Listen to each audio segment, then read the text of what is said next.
Allora, in buona sostanza, questi benedetti soldini arriveranno, ce la stiamo prendendo un po' troppo con superficialità, o ci dicono che non ci fanno pesare tanto questo fatto, stiamo rischiando qualcosa, cioè di perderli, di non averli? Com'è la situazione secondo lei, dal suo punto di vista? Secondo me la situazione, come ho detto all'inizio della trasmissione, in questo momento è assolutamente negativa, perché bisognava avere chiaro il quadro della progettualità da finanziare a fine dell'anno passato. Massimo a fine dell'anno passato. Ma adesso siamo ancora, cioè se non si fa tutto in tempo, cioè Draghi dovrebbe avere una consapevolezza, insomma, i vertici del nostro governo devono avere... Ma devono partire velocemente con le agenzie operative che dipendono da quello che io ho visto dalla Presidenza del Consiglio dei Ministri o dal Ministero dello Sviluppo Economico. Sono in raccordo, così mi dicono i miei referenti a Bruxelles, sono già in raccordo con le istituzioni europee, ma non basta che a livello top, fra Unione Europea a livello top e Stato italiano a livello top si mettano d'accordo. Bisogna che il livello italiano organizzi la macchina della gestione.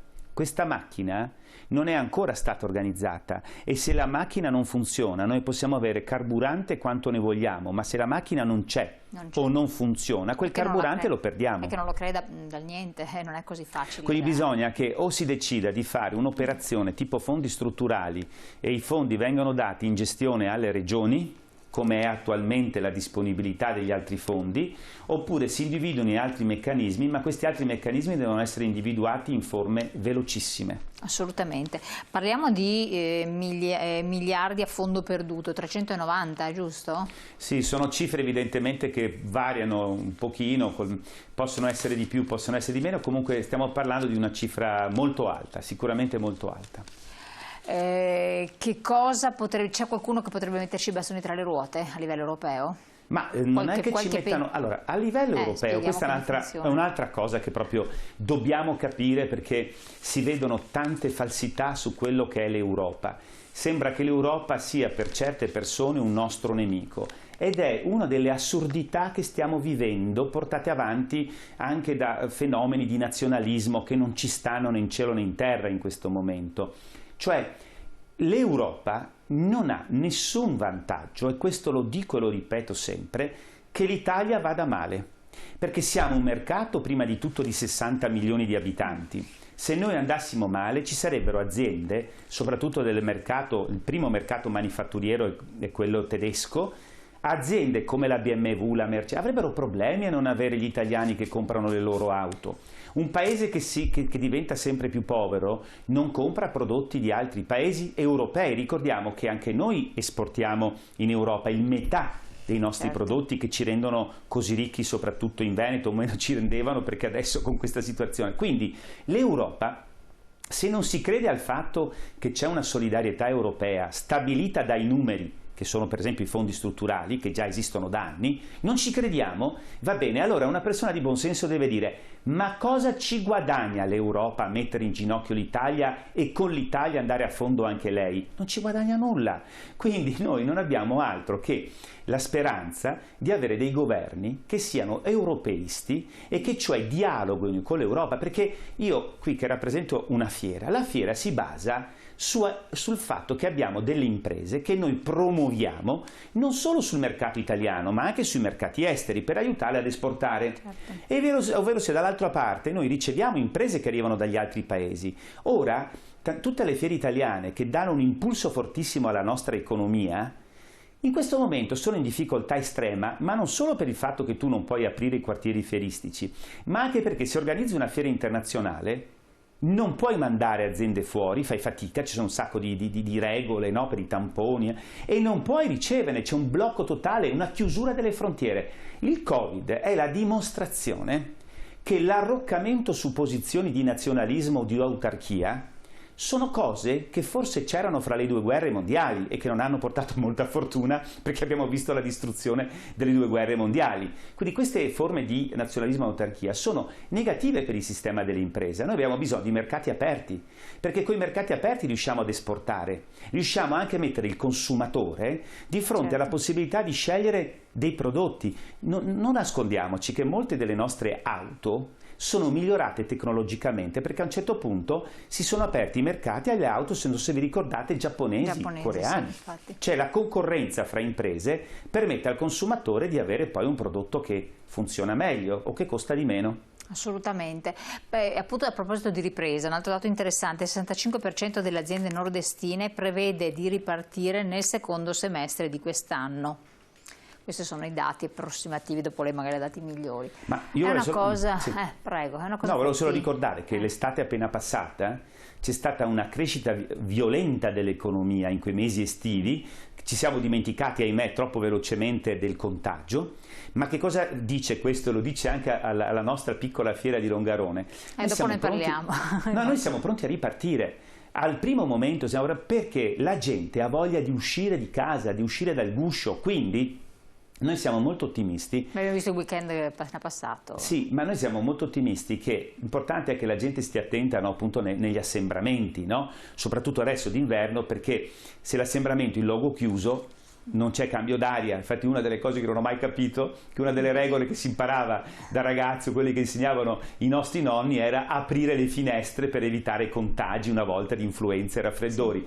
E questo non è messo nelle linee guida ed è peccato, perché è una cosa fondamentale. Adesso dicono state chiusi dentro in casa. Infatti tutti si contaminano. Finché sei in famiglia, però abbiamo visto che anche da lì nasce, no? No, sono proprio la diffusione, esatto. No, per cui a parte queste attenzioni, per esempio in fiera noi abbiamo addirittura la moquette già comprata antibatterica. Abbiamo poi creato, abbiamo la possibilità di iniettare delle sostanze disinfettanti nell'aria che rimane per 3-4 giorni, che sono assolutamente innocue per l'essere umano, ma ti purificano da qualsiasi batterio o virus, fra cui anche quello del Covid, no? Per cui i sistemi per stare in sicurezza e vivere ci sono, però noi evidentemente speriamo nei vaccini e che l'economia riparte, ma quando riparterà non sarà più il problema del contagio, sarà una partenza a turbo, a velocità grande. Quindi è fattibile una ripresa, perché poi in realtà le previsioni di PIL sembravano inizialmente migliori di quello che è il risultato, siamo sotto certi livelli. Beh, no, l'anno scorso noi era stato detto meno 10 e siamo a meno 8,8 grazie al recupero estivo. Grazie a questo recupero estivo che è stato determinante. È stato fortissimo. Negli altri paesi europei come funziona invece? Come sta andando? Ma allora, gli altri paesi europei, io ho 2 figli che vivono in giro per l'Europa e mi raccontano non quello che si vede nelle TV, ma quello che vivono loro realmente. E praticamente loro sono passati molto più indenni di quello che si pensa dalla prima ondata, quella di marzo, aprile, maggio, e guardavano con stupore al caso Italia. E adesso loro sono in una situazione invece più difficile di noi. Per cui stanno molto attenti ovviamente alle regole, ma finalmente, faccio il caso dell'Olanda, lasciando spazio tante libertà che da noi non ci sono, però hanno cominciato a pretendere la mascherina anche all'aperto quando servirebbe di meno, ma quando si è vicini ad altre persone, cosa che fino a poco tempo fa non era neanche pensabile, no? E la stessa Germania, che è quella che ha le attrezzature ospedalieri forse le migliori, perché ricordiamoci, sempre per la solidarietà europea, che la Germania ha ospitato cittadini che avevano bisogno della terapia intensiva di tutti i paesi limitrofi, Austria, Italia, Francia e anche la ricca Olanda, sono andati nelle terapie intensive tedesche nei momenti di emergenza. Sono cose che non possono succedere fuori dall'Unione Europea, perché non ci sono neanche i meccanismi per il rimborso delle spese, che sono cose terra a terra, ma che sono invece risolte a livello europeo. E la gente molte volte non si rende conto di questi fatti, che se vai in un paese europeo è un conto ammalarsi in un paese europeo che in un paese extraeuropeo. Sono i grandi vantaggi di essere europei in un unico grande continente unito, no?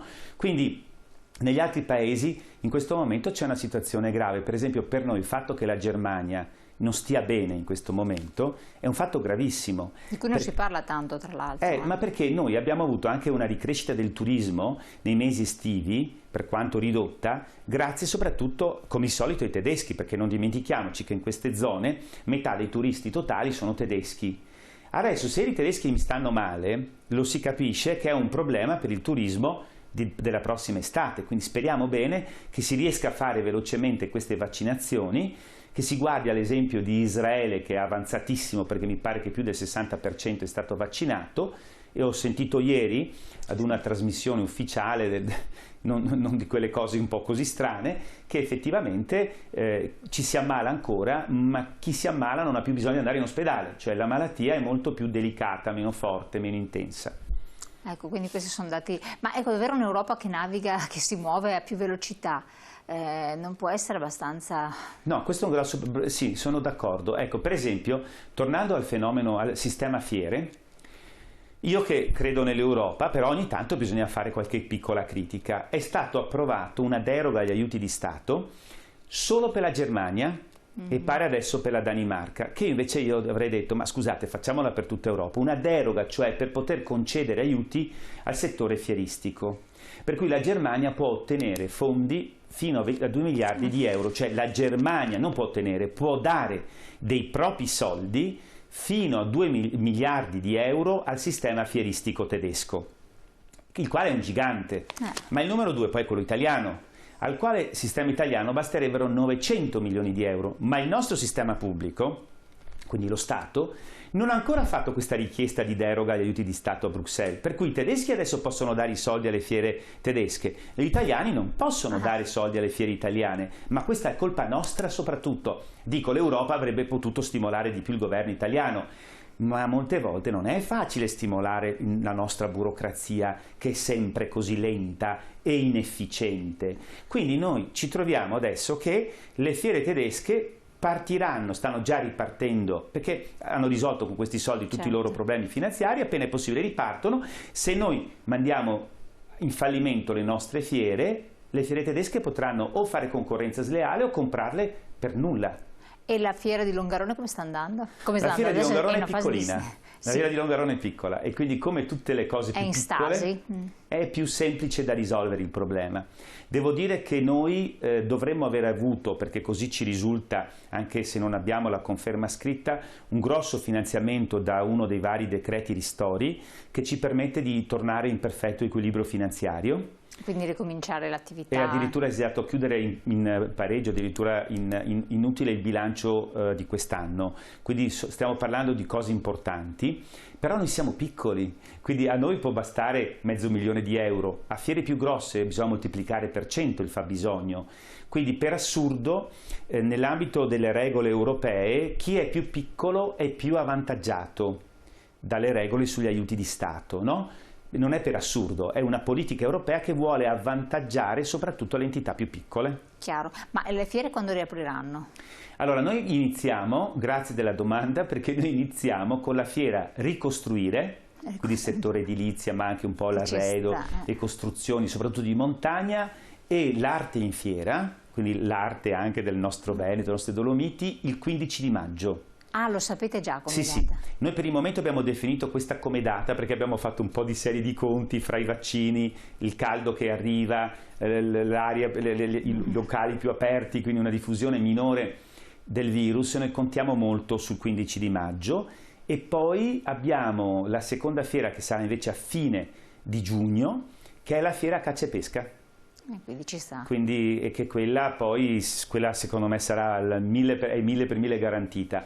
Poi abbiamo la Fiera Foreste, che è un grande successo perché è la fiera delle foreste, dell'ambiente, che stiamo già praticamente chiudendo la programmazione, il 2, 3, 4, 5 di settembre, e quindi anche questa sarà bellissima perché la faremo sul Cansiglio. Ah, giusto. Ci sarà un sacco di gente, confido. Già l'anno scorso è andata abbastanza bene, nonostante fossimo in una situazione di pandemia che spero non ci sia ancora a settembre grazie al vaccino.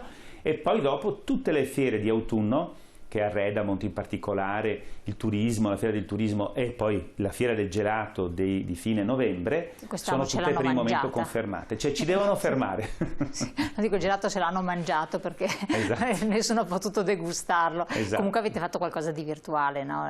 Per il gelato abbiamo fatto tutta una serie di iniziative di carattere virtuale, devo dire molto partecipate dagli addetti ai lavori, perché la fiera del gelato da noi, mentre a Redamont è soprattutto una fiera del grande pubblico, le famiglie che vengono, che frequentano, la fiera del gelato è più una fiera per operatori, no? E quindi di altissimo livello, e quindi è stata soprattutto una grande partecipazione da parte degli operatori del settore della produzione. Anche perché erano fermi, obiettivamente c'era tutta la filiera, era quasi ferma, no? Quindi è stato sì, infatti siamo molto ottimisti per l'edizione qua di dicembre. Comunque i ristori per il settore fieristico sono stati previsti?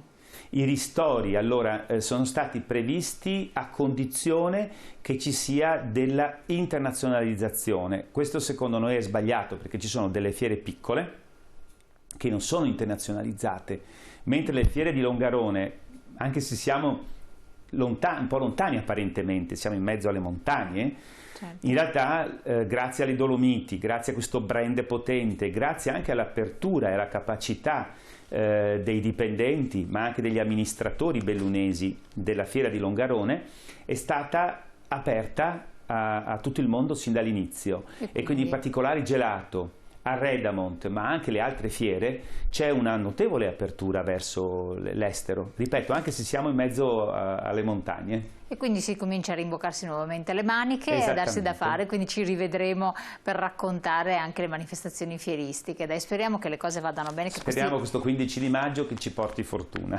Almeno per questo, e che dopo i soldi dall'Europa arrivino anche in Italia, perché altrimenti questo è tutto conseguenziale. Allora, Gianangelo Bellati, grazie del suo intervento, della sua intervista sui diversi aspetti che abbiamo affrontato, importantissimi per comprendere bene cosa succede in Europa, come vanno le cose, come si possono ottenere anche i finanziamenti, cosa determinante.